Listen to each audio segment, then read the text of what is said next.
Hai semua, salam sejahtera kepada para hadirin.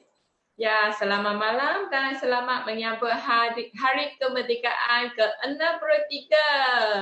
Ya, malam ini kita jumpa lagi di FB Live dan juga Jom. Nama saya Jess, MC untuk malam ini. Ya, hai, selamat datang ke Bengkel Pekebun Cikgu Hans. Malam ini, Cikgu Hans akan berkongsi maklumat tentang bagaimana kita dapat mengurangkan penyakit tanaman.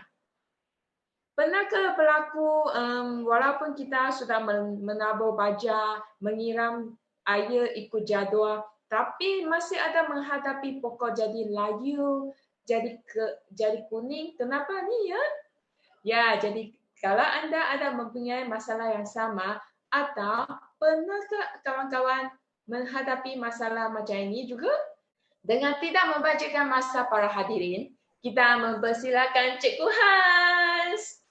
Ya, boleh berikan tepukan kuat di kamera ya. Okey, terima kasih Jess. Okey, selamat malam saudara-saudari.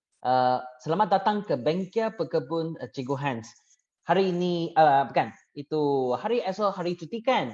Kerana hari kebangsaan. Jadi, selamat Hari Merdeka dan semoga saudara-saudari semuanya sihat sejahtera dan selamat daripada COVID-19. Saya memang bersyukur ada saudara-saudari meluangkan masa untuk teman kami pada malam ini. Untuk pengetahuan anda, Baba telah menyebarkan pendidikan mengenai penanaman organik selama 10 tahun. Kami telah memberi banyak yuran dalam perjalanan ini. Dengan platform ini, kami berharap dapat berkongsi pengetahuan kami tentang penanaman organik. Sesiapa yang telah tanam di rumah boleh gunakan cara yang organik supaya ahli keluarga boleh makan dengan sihat dan selamat. Tapi sesiapa yang sudah berkebun di ladang yang besar, boleh start kurangkan bajet kimia atau racun kimia dulu, setengah pun boleh, supaya sisa racun boleh kurang. Kami harap sosial dan kesihatan rakyat Malaysia akan semakin baik bermula dari sini. Tajuk hari ini ialah bagaimana kami boleh mengurangkan penyakit tanaman. Saya nak tanya saudara-saudari, pernahkah anda nampak macam ni?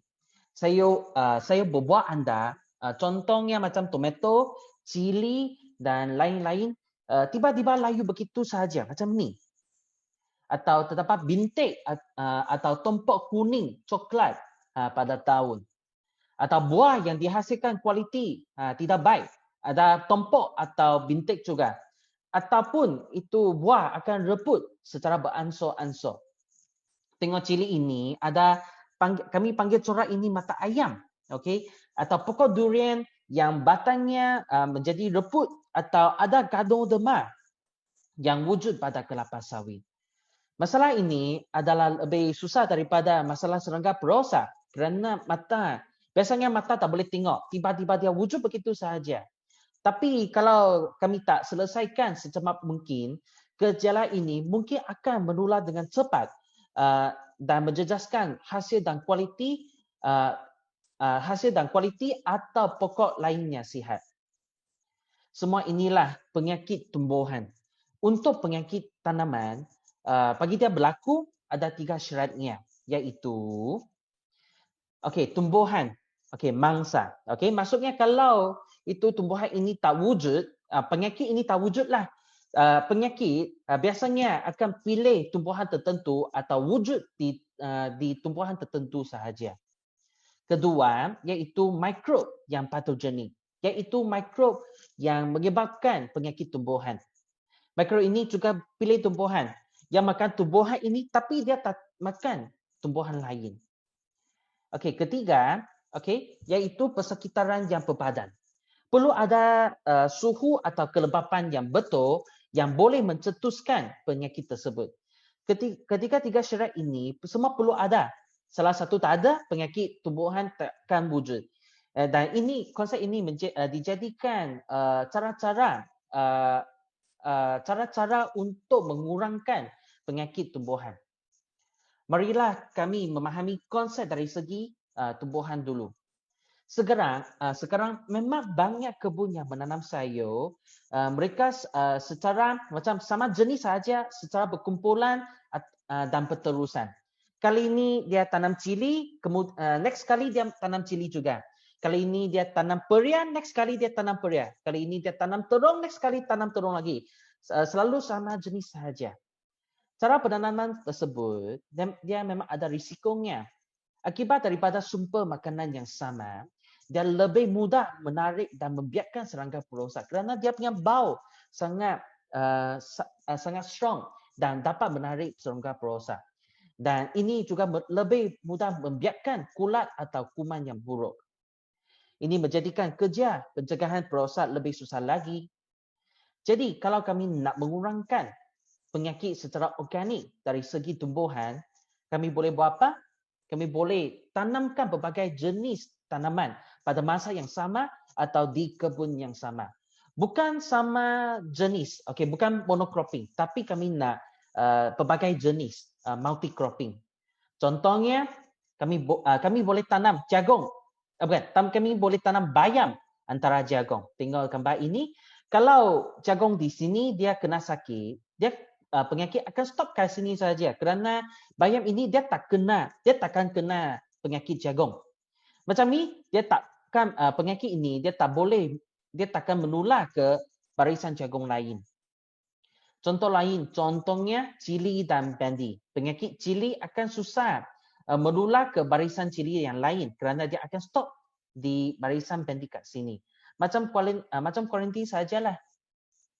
Kes ini tengok dia tanam sawi, selai hijau dan lobak putih. Ketiga-tiga adalah berlainan jenisnya. Macam ni dia boleh mengurangkan risiko penyakit yang akan menjadi wabak di kebun anda. Selain daripada itu, kami boleh tanam secara berselang-seli untuk mengurangkan risiko penyakit tanaman. Contohnya, daripada gambar ini, tengok. Kalau kali ini kami tanam kacang, contohnya edamame. Next kali kami boleh tanam sayuran berbuah yang lain, contohnya jagung, pumpkin atau watermelon pun boleh. Atau kali ini saya tanam sayur berdaun, contohnya sawi. Next kali saya boleh tanam sayur jenis lain, contohnya kangkung atau bayam. Atau kali ini saya tanam kacang, next kali saya tanam sayur berdaun pun boleh. Yang paling penting sekali, setiap kali tamau jenis yang sama. Macam ni dia boleh kurangkan itu mikrob buruk yang hinggap atau membiak dalam tanah kerana sumber makanan tak sama. Sekarang marilah kami faham konsep mikrob, patogenik, dan persekitaran yang berbadan. Mikrob patogenik maksudnya ialah mikrob yang menyebabkan penyakit tumbuhan. Ada 3 jenis mikrob patogenik. Satu, kulat atau fungus. Kedua, bakteria atau bakterium. Ketiga adalah virus. Saya percaya saudara-saudari pernah dengar ketiga-tiga perkataan ini. Kerana masa bengkel hari ini memang terhad, hari ini kami akan terangkan tentang penyakit kulat terlebih dahulu. Kami tengok ciri-ciri kulat atau fungus. Tengok. Dari segi saiz badannya, saiz badan adalah terbesar untuk kulat berbanding dengan bakteria dan virus. Biasanya kami boleh lihat fungus ini dengan mata. Dia boleh tumbuh rambut, macam ni di tanah atau pada tumbuhan atau di mana-mana saja. Inilah rambutnya atau fungal mycelium. Contoh kulat di sekeliling kami. Cendawan, adalah salah satu jenis kulat. Atau kulat yang bertumbuh pada roti. Kalau kami guna mikroskop tengok kulat tersebut, kami boleh tengok dia punya kulat, banyak rambut ada benang dan juga ada itu bintik hitam atau hijau. Ganoderma juga salah satu jenis kulat juga. Di negeri Kedah ada satu syarikat yang special menumbuhkan Ganoderma untuk dijadikan herba tradisional. Ada yang juga tumbuh pada kelapa sawit juga. Okey, itulah kulat buruk. Kalau kulat buruk tumbuh di tanaman anda, kami akan rasa kering semasa sentuh. Okey, dan kami akan nampak corak-corak bintik atau tompok atau berambut pada daun atau akar atau bahagian tumbuhan. Dan juga bila kulat dia menjadi matang, dia akan membentuk dan menghasilkan spora. Okey, itu spora tengok macam ni. Dia macam menghasilkan macam asap kan, tapi itu asap bukan asap, dia adalah spora atau biji benih kulat. Okey, yang boleh terbang di tanaman lain. Inilah contoh gejala tumbuhan yang terkena kulat yang buruk. Okey, ini juga atau strawberry yang rosak. Tengok dia punya permukaan, dia macam ada rambut atau macam permukaan yang sangat gebu. Okey. Atau pokok cili yang layu. Okey, kulat buruk ini dia mengiram pokok cili dari sistem akar. Okey, dan dia menyebabkan pokok cili ini dia tak boleh serap air dengan normal. Jadi yang menunjukkan gejala kekurangan air. Kalau tengok dia macam mana itu kulat boleh menyerang tumbuhan kami. Tadi saya ada cakapkan itu bila kulat menjadi matang, dia akan melepaskan spora atau biji benih kulat. Spora ini akan terbang dengan tiupan angin atau mengalir dengan saliran air sehingga dia boleh stop di satu tumbuhan yang berbadan. Okey, biasanya dia akan hinggap di tumbuhan biasanya pada lubang stomata atau lukanya kerana mudah diserang. Bila ada hujan atau kami siramkan air atau persekitaran sangat lembab, okey, spora tersebut akan bercambah. Tengok dia macam biji benih tapi kena air dia mula bercambah. Okey. Dan slowly dia akan tumbuh rambut atau kami panggil mycelium. Okey, rambutnya akan cari bahagian yang senang diserang, okey, dan selepas itu dia akan mengiram tisu tumbuhan. Okey. Dia boleh menyerap air dan nutrien daripada tisu tumbuhan sehingga kering.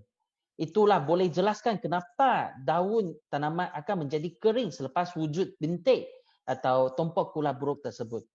Okey. Bila dia menjadi cukup matang, okey, dia cukup makan, dia menjadi cukup matang, dia akan melepaskan spora atau biji benih kulat.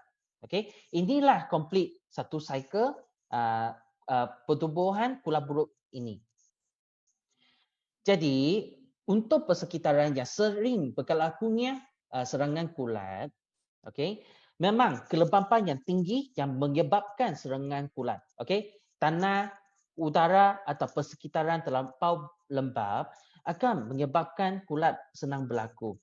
Macam ni, itu spora yang tadi kami cakap, okey, dia akan bercambah dengan banyak dan spora akan dapat direbah dengan jauh lagi. Kalau kami pergi Google weather today, okey, atau cuaca hari ini, okey, kami boleh tengok humidity, okey, bermaksudnya kadar kelembapan udara. Kalau lebih daripada 80%, okey, maksudnya itu udara sangat lembab, risiko kulat akan menjadi tinggi. Okey. Kalau itu humidity antara 40% sehingga 70% sahaja, okey, dia maksudnya udara sangat kering dan risiko kulat amat rendah. Kami boleh sempat buat pencegahan awal kalau kami boleh Google seperti ini. Okey, biasanya bagaimana pekebun mengurangkan penyakit kulat tanaman? Okey, iaitu dengan racun kulat kimia. Tapi guna racun kulat kimia akan membawa kesan negatif juga. Biasanya racun kulat kimia mengandungi bahan logam berat. Kalau spray pada tanaman, ia akan diserap dan menjadi sisa dalam makanan atau tanaman. Sisa bahan logam berat seperti koper, zinc, manganis, kromium, sulfur. Kalau kami makan sisa ini dengan banyak dalam badan kami, itu akan menjejaskan fungsi organ kami.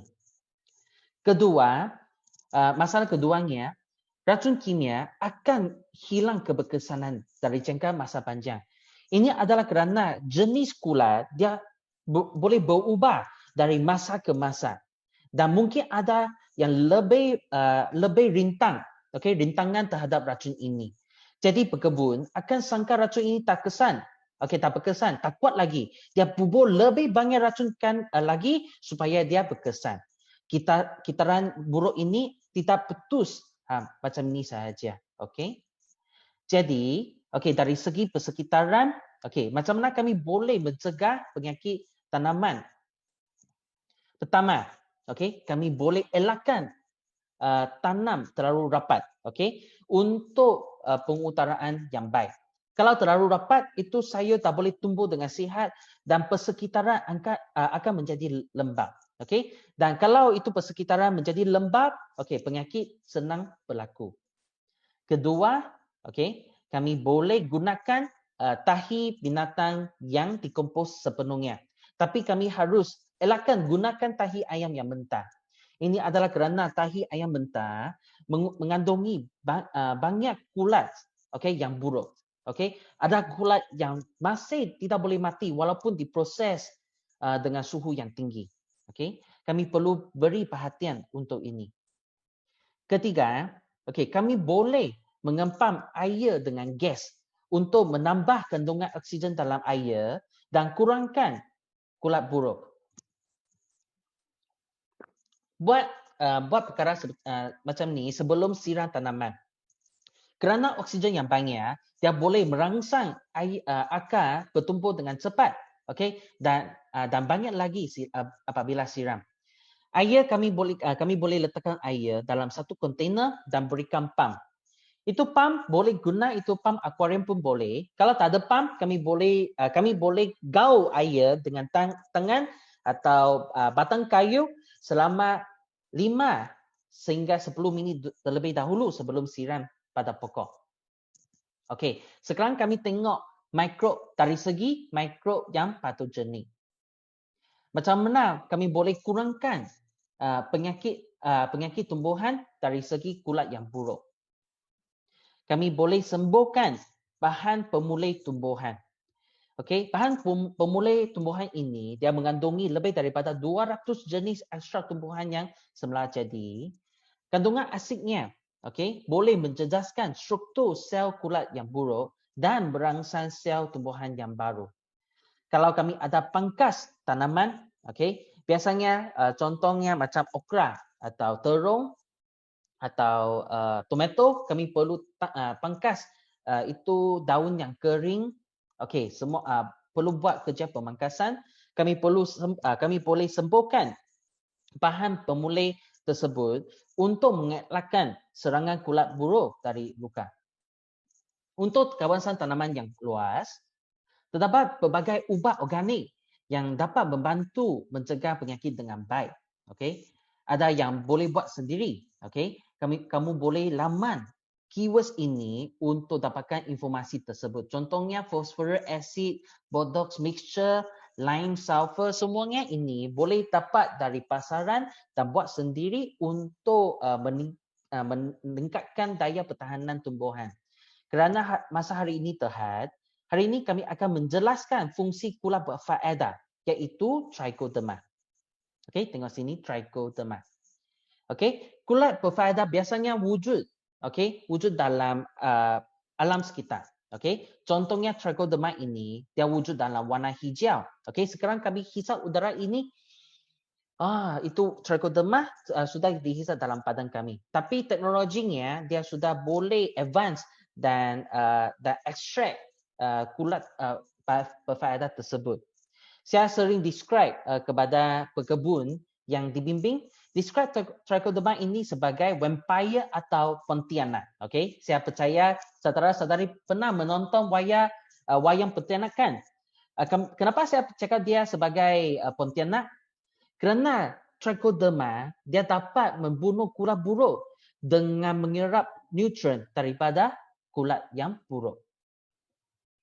Inilah apa yang kami perhatikan dengan mikroskop. Tengok trichoderma ini, dia boleh menggulung, okey, pada kulat yang buruk. Inilah trichoderma dan inilah kulat yang buruk. Okey, trichoderma sedang menyerap nutrien daripada kulat yang buruk. Dengan cara kerja ini, ia dapat membantu mengurangkan penyakit layu, cili dan tomato atau penyakit layu anak pokok dan semayan atau penyakit kulat pada sayur-sayuran berbuah atau penyakit kulat pada padi atau penyakit kulat pada kelapa sawit dari pencegahan awal.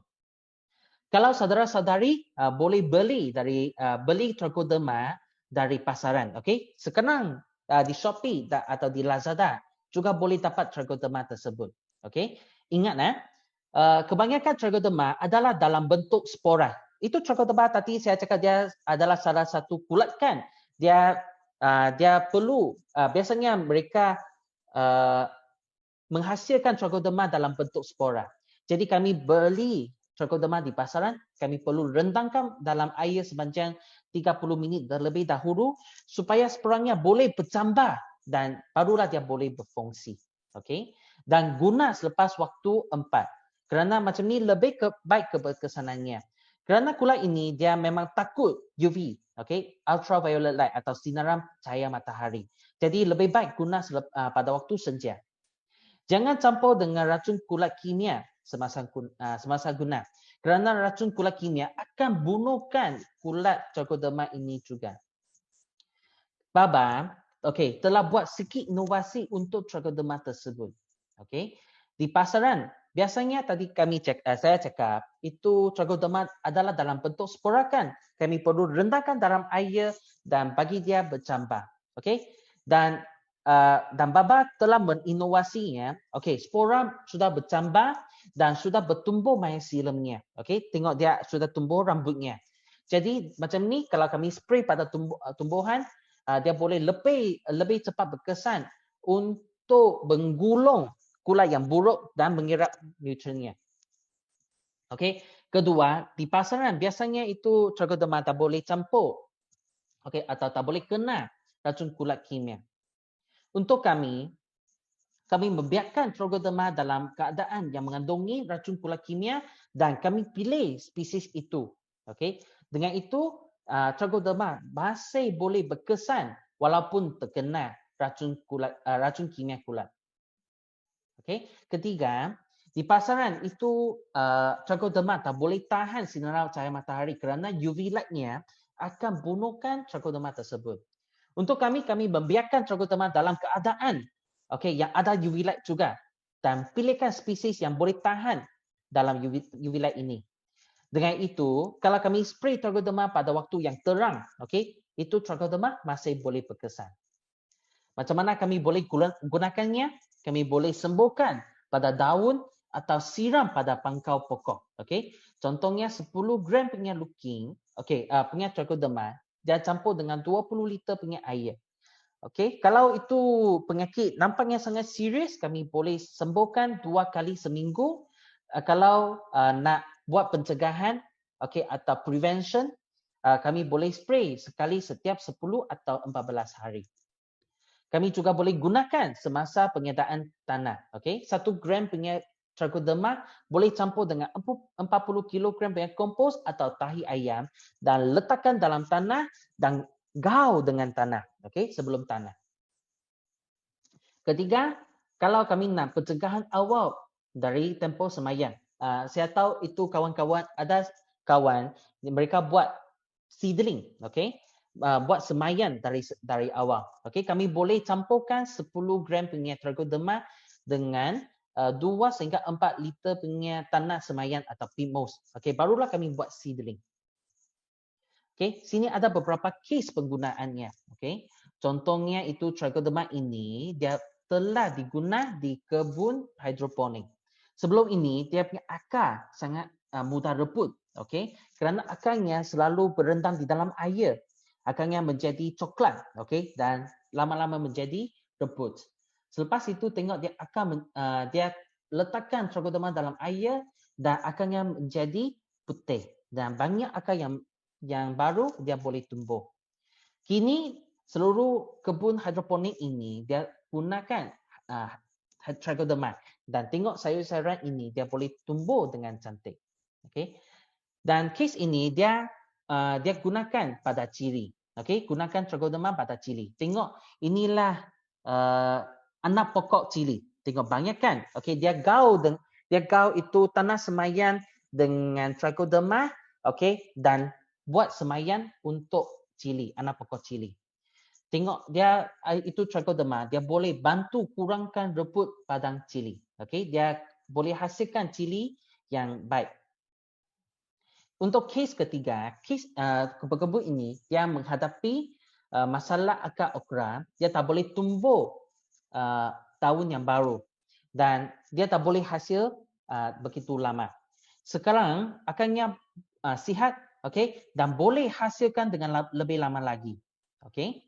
Kesimpulannya, okey, ada 3 syarat berlakunya penyakit tumbuhan. Okey. Satu, kami ada tumbuhan, kedua ada mikro yang buruk, ketiga persekitaran yang berbadan. Kami ada cara pengurangan penyakit tanaman dari segi tumbuhan. Kami boleh tanam secara berbagai-bagai tanaman dan kami boleh tanam secara berselang-sering. Dari segi persekitaran kami boleh mengurangkan penyakit tanaman dengan mengelakkan tanam terlalu rapat demi pengudaraan yang baik. Kami boleh gunakan tahi binatang yang dikompos sepenuhnya, elakkan guna tahi ayam yang mentah dan mengepam air dengan gas untuk menambah kandungan oksigen dalam air dan kurangkan pula yang buruk.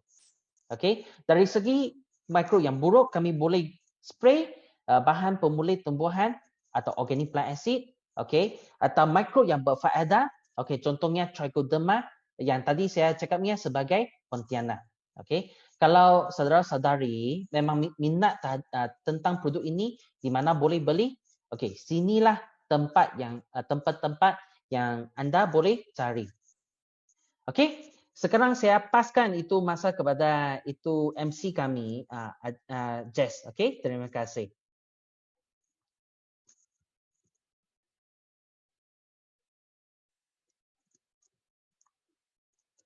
Jess, tak boleh dengar kamu unmute dulu.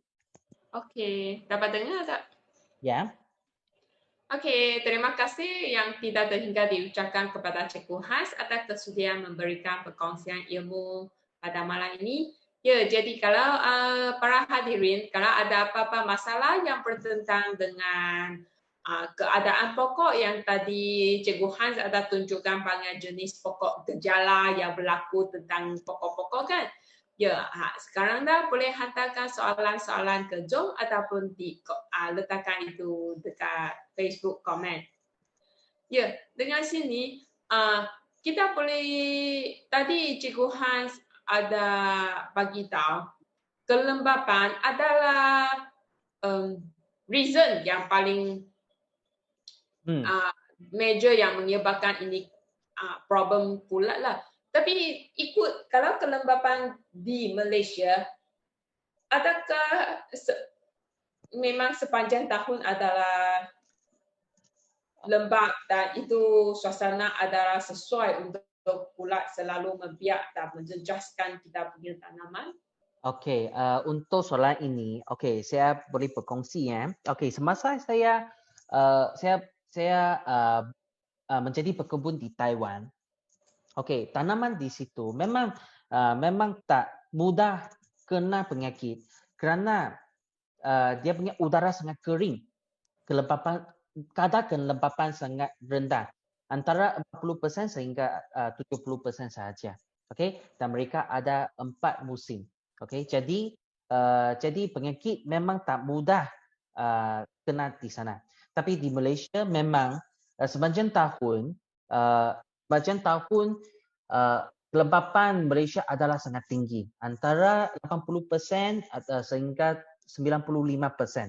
Jadi di Malaysia memang senang dapat penyakit. Okey, jadi untuk pengetahuan saudara-saudari, kalau kami siram pokok, okey di Malaysia lah, kami tak perlu siram dengan banyak, okey, kerana memang sumber air di sini cukup dan udara di sini memang sangat lembab. Okey, kalau kami siram terlalu banyak, memang mudah kena penyakit berbanding dengan negara lain. Okey, itulah saya boleh kongsi. Okey, jadi memanglah kulat Ah. adalah Betul. dalam Jadi di sini memang pekebun di sini dia spray lebih banyak racun kimia, racun kulat kimia. Okay. Kalau untuk cara organik, kami di sini perlu spray lebih banyak lagi kuman berfaedah atau bahan pemulih yang lain. Itulah saya boleh cakap. okey. Jadi ini adalah gejala yang biasalah. Jadi Betul, memang. pekebun jadi kita kena berwaspadalah dan selalu tengok kita punya keadaan kita punya tanaman. Okey. Betul. Seperti yang Syahira yang tanya dekat Jom, dia ciri keriting. Ciri keriting memang selalu berlaku juga. Adakah ciri kerinting adalah kaitan dengan kulat? Okey, selamat Hari Kemerdekaan. Okey. Ciri kerinting okey. Okey. Separuh daripada itu dia berkenaan dengan virus bukan kulat.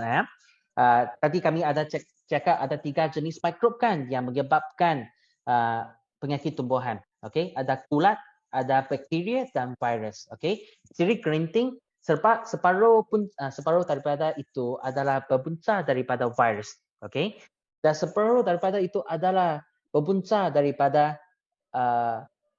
ulat. Okey, serangga perosa. Okey, ada satu jenis serangga perosa namanya whitefly atau lalat putih. Okey, dia menghisap nutrien daripada daun, okey, dan daunnya menjadi kerinting, okey. Tapi pada masa yang sama itu lalat putih juga menyebarkan virus, okey, pada ciri kerinting, okey. Jadi itu ciri kerinting menjadi kuning, okey. Daun cili menjadi kuning, okey, dan menjadi lebih kerinting lagi, okey. Nah itulah puncanya, okey.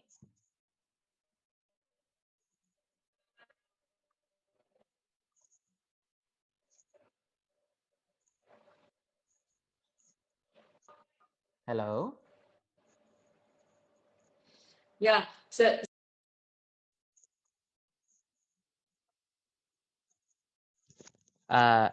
Jess, berbagai reason. Ya, boleh dengar. Ya, jadi kalau nak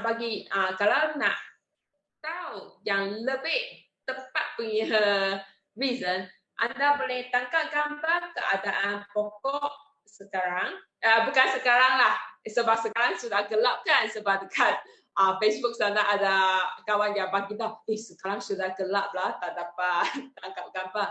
Ya, boleh tangkap gambar keadaan pokok dan hantar ke PM Hijauan Baba. Jadi kami akan mengikut keadaan itu gambar yang hantar dan boleh bagi tahu adakah apa sebab yang menyebabkan keadaan macam begitu. Ya, dan sini ada seorang kawan juga tanya, macam Cikgu Hans kongsi, cuaca sekarang musim hujan. Ya, betul. Perlukah kita tiap-tiap hari siram air juga? Ini soalan memang. Okey. Berkongsi dengan kawan di sini. Okey.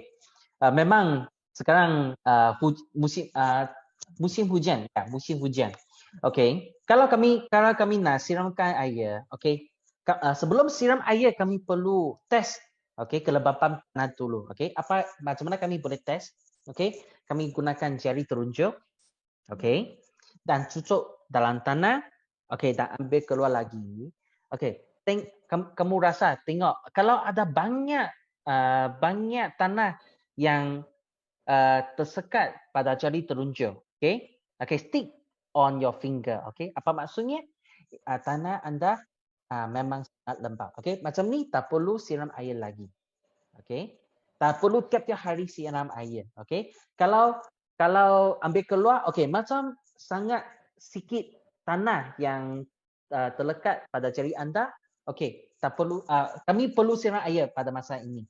Okay, inilah tes yang kami boleh buat. Okay, jangan berikan air yang terlalu banyak. Okay, jangan berikan cinta yang terlampau banyak. Okay, itu boleh menjadikan manja. Okay, terhadap tumbuhan anda sahaja. Okay, inilah boleh kongsi. Okay. Ya, sebab setiap kali kita keluar tengok kebun, kata hari ni perlu ke silam. Oh, jadi guna jari sajalah boleh tes jari boleh tes. kita. Kalau kebun besar? Apa? Apa itu? Kebun besar. Oh, kebun besar. Kebun besar. Oh, kalau kebun besar, tengok air ada takung kat sana Kak. Okey, kalau air tak ada, kalau air sudah takung di sana, tak perlu siram. Okey. Kalau air tak ada takung, okey, kami perlu siram. Dan biasanya kalau itu hujan dia sudah turun lebih daripada 30 minit, okay, biasanya itu tanah sudah cukup basah. Kami tak perlu siram lagi. Kalau itu tanah itu hanya 5 minit turun saja, tak perlu kami perlu siram lah itu. Okey. Nah, sini dari Facebook, Miyu ada tanya, kalau batang pada pokok 5 ada tompok-tompok putih, macam panau pada ranting dan batang tu, kira kulat juga ke? Okey, itu mungkin Atau ada berapa jenis berapa jenis kulat ataupun perosak yang look similar, nampak agak sama tompok-tompok putih. Okey, untuk tompok ini pada pokok 5, okey, dia mungkin penyakit kulat, okey, tapi dia juga mungkin gejala serangga perosak kutu trip, okey. Jadi saya perlu saudara ini atau saudari ini boleh tangkap gambar, okey, pokok 5 ini dan hantar kepada hijauan baba PM kami akan tengok gambar ini dan berikan cadangan yang betul. Okey, itulah saya boleh pastikan daripada sanalah. Okey. Dan lagi satu soalan, biasa kita tahu tahi haiwan-haiwan macam tahi ayam yang ataupun tahi kambing adalah sangat biasa digunakan dalam ladang. Tapi tadi guna tahi-tahi kita kena pastikan dia adalah fully dikompos. Jadi selepas dia fully dikompos, adakah ini baja tahi ini kira ke dia punya nutrients dapat kira dia punya NPK lagi tak? Oh, dapat. Okey. Kalau itu untuk kompos tahi binatang, okey, yang telah dikompos sepenuhnya, biasanya dia punya NPK, NPK adalah antara 111 sehingga 222. Okey. Dengan ini kami boleh dia memang penting lagi untuk membekalkan nutrien yang sepenuhnya dari pada masa awal semasa kami tanamkan sayur atau pokok buah-buahan tersebut. Okey. Sebelum kami tanam, kami letakkan kompos tahi binatang tersebut dan gaul dengan tanah. Okey. Biasanya 20 kilo sehingga 10 sehingga 20 kilo setiap 100 kaki persegi. Okey. Itulah kadarnya. Okey, kami gaul dengan tanah.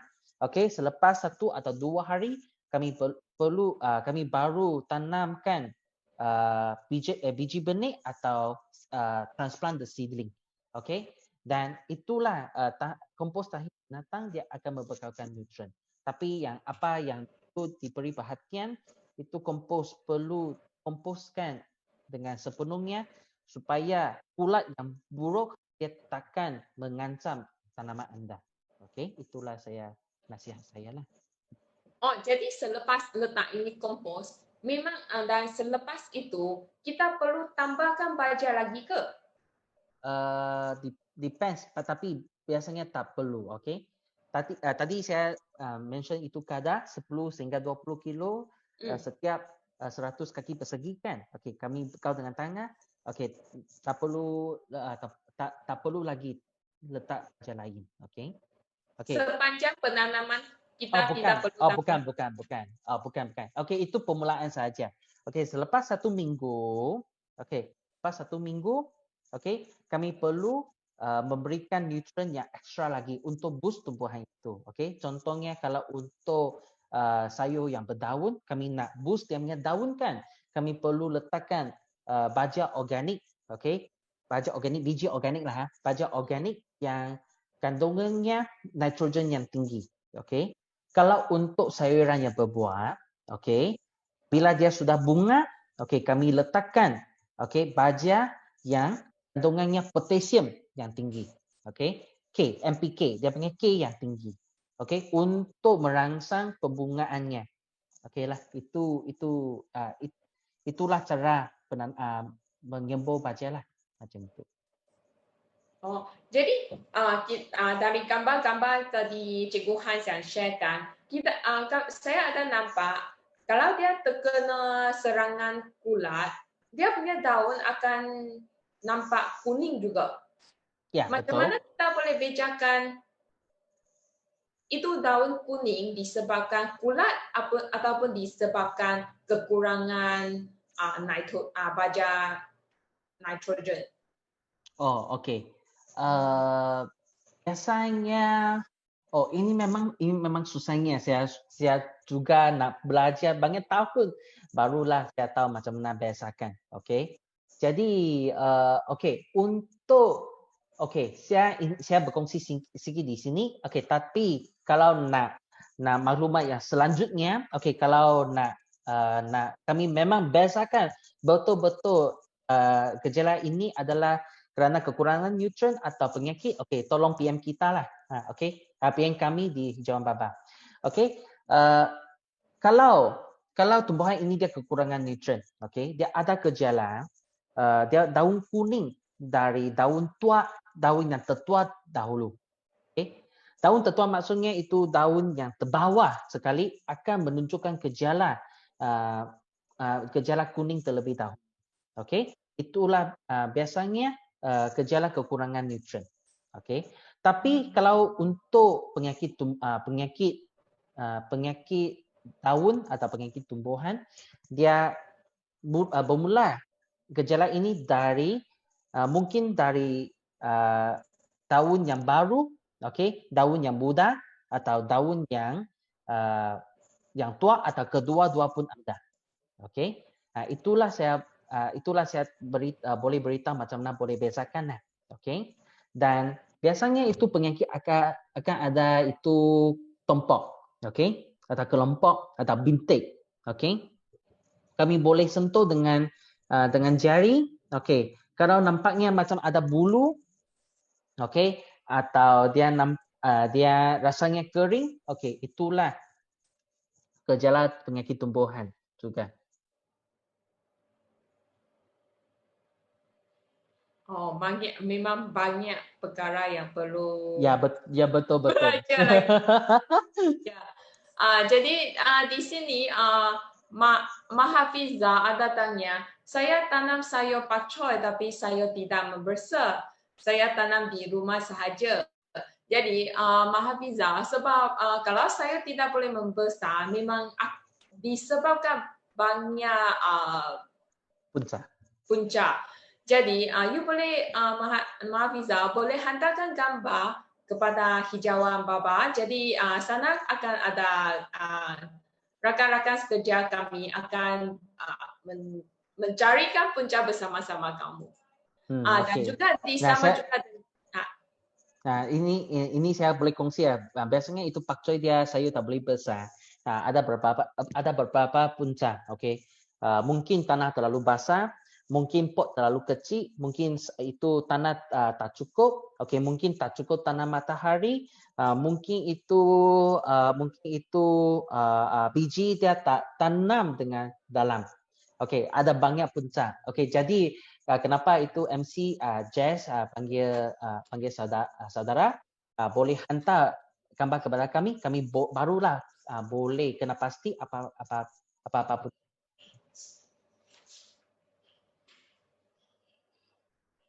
Ya, sebab kalau dia akan ada gejala yang berlainan mengikut Betul. punca yang berlain-lain. Jadi dengan gambar kamilah akan dapat bagi tahu lebih detail lagi lah. Dan sama juga kepada kawan yang di Facebook, Dato' John. Sorry. Okey. Dato' John tanya, buah mangga dan buah jambu air selalu berulat. Oh. Jadi kita juga perlukan gambar. Jadi kita boleh kesan apa itu jenis ulat dan boleh bagi tahu sebab kenapa itu ulat selalu datang ataupun. Ya, betul. Okey, boleh PM kami. Okey, saya sini boleh kongsi itu apa puncanya lah ulat tersebut. Biasanya ulat ini adalah kerana ulat lalat buah, okey, atau fruit fly. Okey. Dia bila itu buah hampir matang, okey, itu lalat buah akan terbang ke buah tersebut dan melahirkan telur dalam buah ini, okey.